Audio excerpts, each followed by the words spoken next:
नमस्कार, कसे आहात तुम्ही सगळे? कशी चालली आहे तुमची दिवाळी? आनंदात चालली आहे ना? माझी तर क्रिकेटची दिवाळी चालली आहे. भारत भ्रमण करतोय, भारतीय संघाचा पाठलाग करतोय, एक-एक सामने कव्हर करतोय आणि क्रिकेटचा भरपूर आनंद लुटतोय. तुम्हाला सांगतो, भारत विरुद्ध नेदरलँड सामना हा रंगेल की नाही, अशी कुणाला काहीच अपेक्षा नव्हती. कारण भारतीय संघ खूपच वरचढ होता. त्या मानाने नेदरलँड संघ हा नवखा होता. परंतु आजच्या सामन्यामध्ये भारतीय संघाच्या बॅट्समननी जो काही दिवाळीचा फराळ केला आहे तो बघून मी खुश झालेलो आहे. त्यामुळे हा दिवाळीचा फराळ झाल्यानंतर माझ्या दिवाळीच्या फराळाची तुम्हाला आठवण करून देतो. 90,000चा यूट्यूब सबस्क्रायबरचा टप्पा मी गाठलेला आहे आता. आणि आता फक्त 10-10,500 सबस्क्रायबरची गरज आहे. शेवटचे 2 सामने राहिलेत, सेमीफायनल आणि फायनल. 2 semifinal, 1 final. भारताची 1 सेमीफायनल, 1 फायनल. त्यामुळे तुमच्या पाठिंब्याची नितांत गरज आहे. आता सामन्याविषयी बोलतो. काय सामना झाला. आज सगळे जे प्रेक्षक जमा झाले होते त्यांच्या मनामध्ये एकच गोष्ट होती, कसंही व्हावं आणि भारतीय संघाच्या कप्तानांनी नाणेफेक जिंकावी. सगळ्यांच्या ज्या शुभेच्छा होत्या त्या फळाला लागल्या आणि रोहित शर्मानी ज्या क्षणी नाणेफेक जिंकली त्या क्षणी सगळ्यांनी एकदम हाहाकार, एकदम जोरदार आरोळी दिली. कारण भारतीय संघ पहिली बॅटिंग करणार हे नक्की होतं.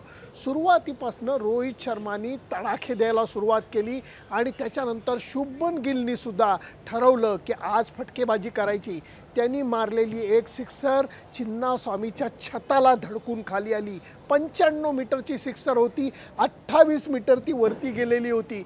या दोघांनी एका पाठोपाठ एक चौकार आणि षटकारांची जणू काही फटाक्याची माळ लावलेली होती.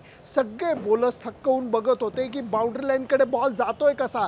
कुठेही टाका बॉल बाउंड्री लाईनकडे जात होता. त्या मानाने एकेरी दुहेरी धावा या दोघांना कमी काढता आल्या.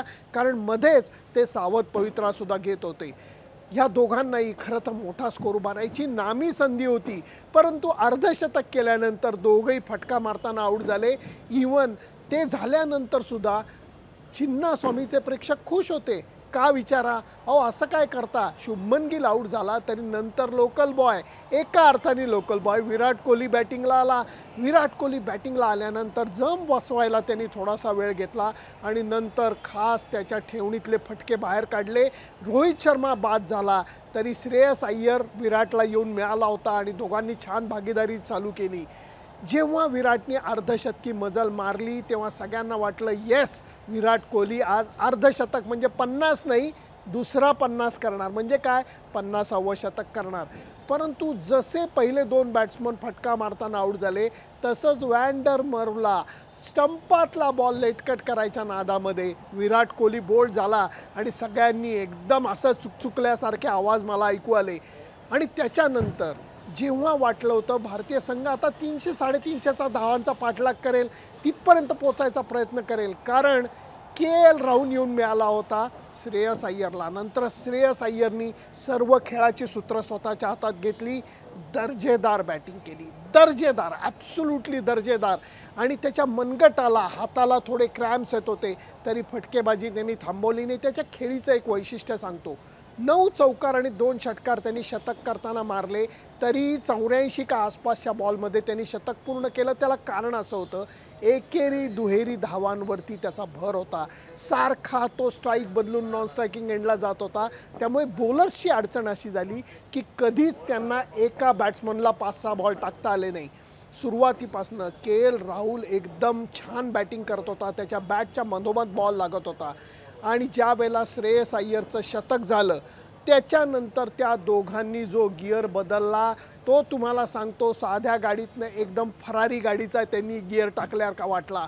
काय फटकेबाजी केली आहे त्या दोघांनी, काय फटकेबाजी केली आहे. इतक्या कमी बॉल्समध्ये त्यांनी द्विशतकी भागीदारी जी केली आणि ते करत असताना त्यांनी जे चौकार आणि षटकार एका पाठोपाठ एक मारले. एका क्षणाला तर वाटलं होतं के.एल. राहुलचं शतक शक्य होईल की नाही, परंतु त्यांनी सुद्धा 2 कडकडीत षटकार मारले आणि आपलं शतक पूर्ण केलं.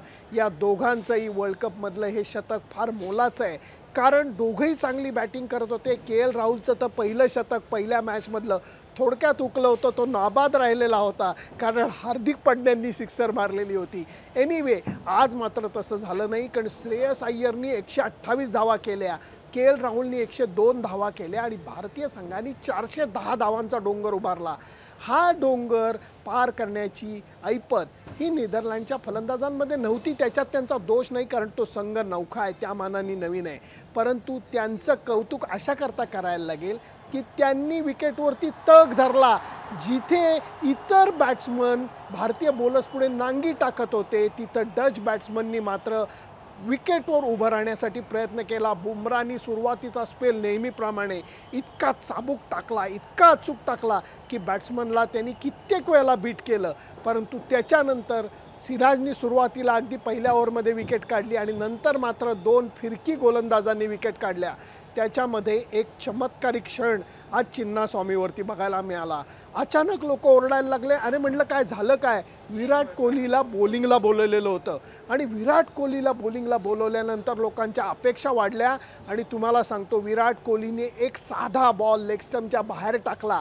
तो कदाचित वाईड गेला असता जर बॅट्समननी सोडून दिला असता, परंतु बॅट्समनच्या बॅटची कड लागली आणि के एल राहुल इतका स्विफ्टली डावीकडे शिफ्ट झालेला होता आणि अप्रतिम झेल त्यांनी पकडला. विराट कोहली आनंदाने बेभान झाला.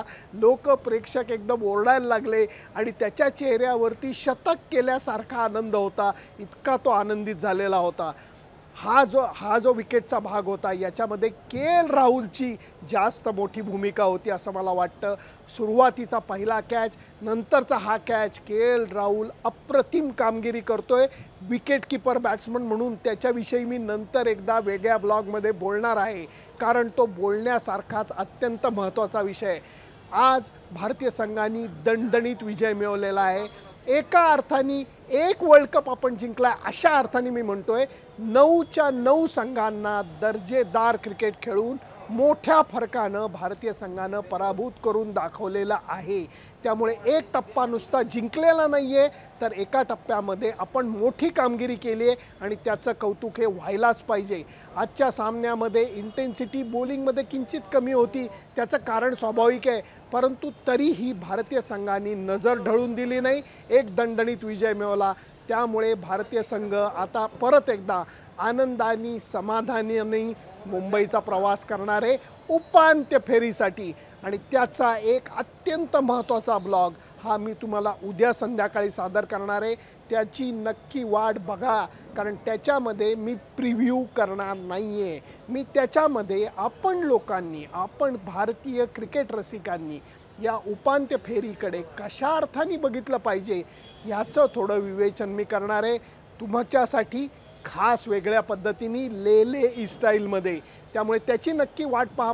परंतु एका गोष्टीची वाट बघू नका, माझं चॅनल लाईक, शेअर आणि सबस्क्राईब करायला विसरू नका. शेवटचा टप्पा आपल्याला गाठायचा आहे, त्याच्याकरता तुमच्या मदतीची मला अपेक्षा आहे. Bye bye.